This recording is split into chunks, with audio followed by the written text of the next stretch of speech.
ಮೈತ್ರಿ ನಾಯಕರಿಗೆ Channapatna by election tension ಹೆಚ್ಚಾಗ್ತಾನೆ ಇದೆ. ಚನ್ನಪಟ್ಟಣ ಟಿಕೆಟ್ಗೋಸ್ಕರ ಈಗ ಪೈಪೋಟಿ ಜೋರಾಗ್ಬಿಟ್ಟಿದೆ. ಹೀಗಾಗಿ ಜೆಡಿಎಸ್ ನಾಯಕರಿಗೆ ತಲೆನೋವಾಗಿದ್ದಾರೆ ಸಿಪಿ ಯೋಗೇಶ್ವರ್. ಸಿಪಿ ಯೋಗೇಶ್ವರ್ ಎಲ್ಲಾ ಕಡೆ ಕೂಡ ಹೇಳ್ಕೊಂಡು ಓಡಾಡ್ತಾ ಇರುವಂತದ್ದು, ನಾನು ಸ್ಪರ್ಧೆ ಮಾಡೇ ಮಾಡ್ತೀನಿ, ಪಕ್ಷದಿಂದ ಆದ್ರೂ ಓಕೆ, ಪಕ್ಷೇತರ ಆದ್ರೂ ಓಕೆ, ಸ್ಪರ್ಧೆ ಖಚಿತ ಅಂತ. ಹೀಗಾಗಿ ಟೆನ್ಷನ್ ಹೆಚ್ಚಾಗ್ತಾ ಇದೆ ಬಿಜೆಪಿ ಜೆಡಿಎಸ್ ವಲಯದಲ್ಲಿ. ಟಿಕೆಟ್ ವಿಚಾರಕ್ಕೆ ಸತಾಯಿಸ್ತಾ ಇರುವಂತಹ ಎಚ್ಡಿಕೆಗೆ ನೇರವಾಗಿ ಟಕ್ಕರ್ ಕೊಡ್ತಿದ್ದಾರೆ. ಟಿಕೆಟ್ ಕೊಡ್ಲಿ ಬಿಡ್ಲಿ, ನನ್ನ ಸ್ಪರ್ಧೆ ಮಾತ್ರ ಖಚಿತ ಅಂತ ಈಗಾಗಲೇ ಸಿಪಿ ಯೋಗೇಶ್ವರ್ ಅವರು ಹೇಳಿದ್ದಾರೆ.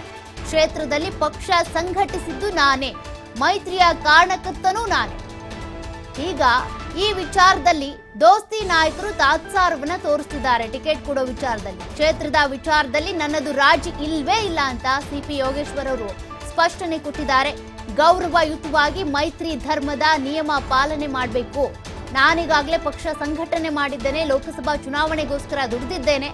ಲೋಕಸಭಾ ಚುನಾವಣೆಯ ಸಂದರ್ಭದಲ್ಲಿ ಅವರು ಮಂಜುನಾಥ್ ಅವರ ಗೆಲುವಿಗೆ ಕೂಡ ಪ್ರಮುಖ ನಾಯಕರಾಗಿದ್ರು, ಪಕ್ಷ ಸಂಘಟನೆ ಮಾಡಿದ್ರು. ಹಾಗಾಗಿ ಈಗ ಟಿಕೆಟ್ ಕೊಡ್ಬೇಕಾಗಿರೋದು ನನ್ಗೇನೆ. ಧರ್ಮ ಪಾಲನೆ ಮಾಡ್ಲಿ, ಮೈತ್ರಿ ಧರ್ಮದ ಪಾಲನೆ ಆಗ್ಬೇಕು.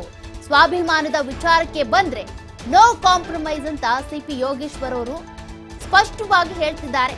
ಟಿಕೆಟ್ ಅವ್ರು ಕೊಡ್ಲಿ ಬಿಡ್ಲಿ, ನಾನು ಪಕ್ಷೇತರ ಆದ್ರೂ ಕೂಡ ಸ್ಪರ್ಧೆ ಮಾಡೇ ಮಾಡ್ತೀನಿ, ಸ್ಪರ್ಧೆ ಮಾತ್ರ ಖಚಿತ, ನನ್ನ ಕ್ಷೇತ್ರವನ್ನ ನಾನು ಬಿಟ್ಕೊಡುವಂತಹ ಕಾಂಪ್ರಮೈಸ್ ವಿಚಾರ ಇಲ್ವೇ ಇಲ್ಲ ಅಂತ ಸಿಪಿ ಯೋಗೇಶ್ವರ್ ಅವರು ಖಡಕ್ ಆಗಿ ಈ ಮೆಸೇಜ್ ಅನ್ನ ಪಾಸ್ ಮಾಡಿದ್ದಾರೆ.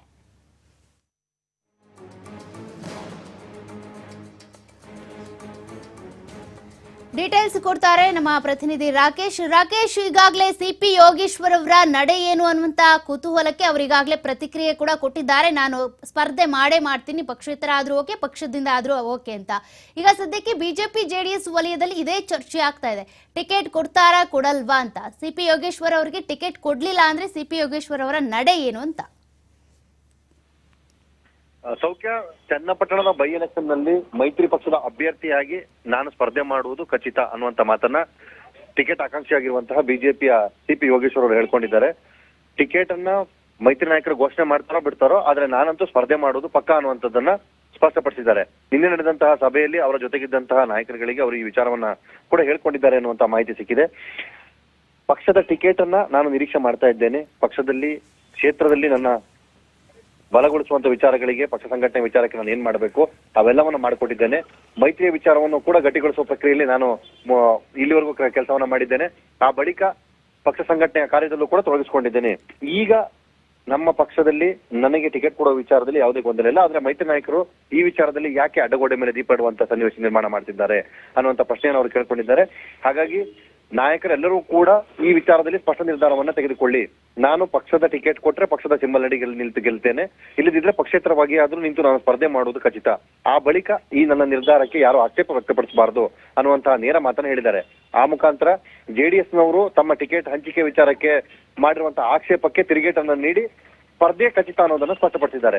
ಈ ಹಿನ್ನೆಲೆಯಲ್ಲಿ ಇವತ್ತು ದೆಹಲಿಯಲ್ಲಿ ನಡೆಯುವಂತಹ ಬಿಜೆಪಿ ರಾಷ್ಟ್ರೀಯ ಅಧ್ಯಕ್ಷರೊಂದಿಗಿನ ಸಭೆ ಮತ್ತು RSS ಪ್ರಮುಖರ ಜೊತೆಗಿನ ಸಭೆಯಲ್ಲಿ ಈ ವಿಚಾರ ಏನ್ ನಿರ್ಧಾರವನ್ನು ಪಡೆದುಕೊಳ್ತಿದೆ ಅನ್ನೋದರ ಮೇಲೆ ಯೋಗೇಶ್ವರ್ ಅವರ ಭವಿಷ್ಯಕ್ಕೆ ಪಕ್ಷ ಮೈತ್ರಿ ನಾಯಕರು ಯಾವ ರೀತಿ ನಿರ್ಧಾರವನ್ನು ಪ್ರಕಟಿಸ್ತಾರೆ ಅನ್ನೋದನ್ನ ಕೂಡ ಕಾದು ನೋಡ್ಬೇಕಾಗುತ್ತೆ. ಆದ್ರೆ ತಮ್ಮ ಸ್ಪರ್ಧೆಯ ವಿಚಾರದಲ್ಲಿ ಸ್ಪಷ್ಟತೆಯನ್ನು ಕೊಟ್ಟಿರುವಂತಹ ಯೋಗೇಶ್ವರ್ ಅವರ ನಡೆ ಏನು ಅನ್ನುವುದನ್ನು ಕೂಡ ಕಾದು ನೋಡ್ಬೇಕಾಗುತ್ತೆ. ಒಂದ್ ವೇಳೆ ಅವರು ಟಿಕೆಟ್ ಅನ್ನ ಮೈತ್ರಿ ನಾಯಕರು ಕೊಡದೇ ಇದ್ದಲ್ಲಿ ಅವರು ಪಕ್ಷೇತರಾಗಿಯೇ ನಿಲ್ತಾರಾ ಅಥವಾ ಬೇರೆ ಪಕ್ಷದಿಂದ ಸ್ಪರ್ಧಿಸುವಂತ ಯೋಚನೆ ಏನಾದ್ರು ಮಾಡ್ತಾರಾ ಅನ್ನುವಂತ ಮಾತು ಕೂಡ ಕೇಳಿ ಬರ್ತಾ ಇದೆ. ಅದಕ್ಕೆ ಸ್ಪಷ್ಟೀಕರಣವನ್ನ ಕಾದು ನೋಡ್ಬೇಕಾಗತ್ತೆ. ಸೌಖ್ಯ. Thank you Rakesh ಡೀಟೇಲ್ಸ್ಗೆ.